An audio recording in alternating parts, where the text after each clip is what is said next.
بسم اللہ الرحمن الرحیم۔ استغفار کی برکت۔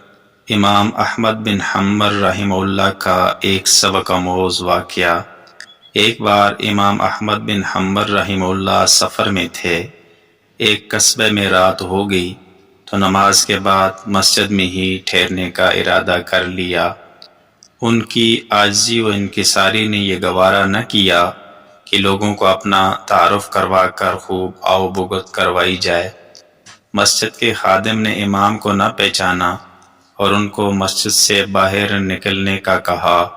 امام نے سوچا کہ مسجد کے دروازے پر سو جاتا ہوں، لیکن خادم نے وہاں سے بھی کھینچ کر نکالنا چاہا۔ یہ تمام منظر ایک نان بھائی نے دیکھ لیا جو مسجد کے قریب ہی تھا۔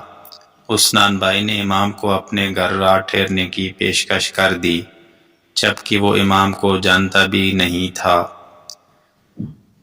امام جب اس کے گھر تشریف لے گئے تو دیکھا کہ نان بھائی کام کے دوران بھی کثرت سے استغفار یعنی استغفر اللہ کر رہا ہے۔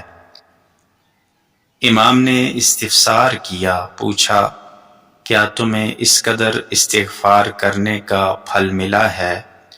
نان بھائی نے جواب دیا، میں نے جو بھی مانگا اللہ مالک الملک نے عطا کیا۔ ہاں ایک دعا ہے جو ابھی تک قبول نہیں ہوئی۔ امام نے پوچھا وہ کون سی دعا ہے؟ نان بھائی بولا، میرے دل میں کچھ دنوں سے یہ خواہش مچل رہی ہے کہ امام احمد بن حنبل سے ملنے کا شرف حاصل کروں۔ امام فرمانے لگے، میں ہی احمد بن حنبل ہوں۔ اللہ نے نہ صرف تمہاری دعا سنی بلکہ مجھے تمہارے دروازے تک کھینچ لایا۔ سبحان اللہ۔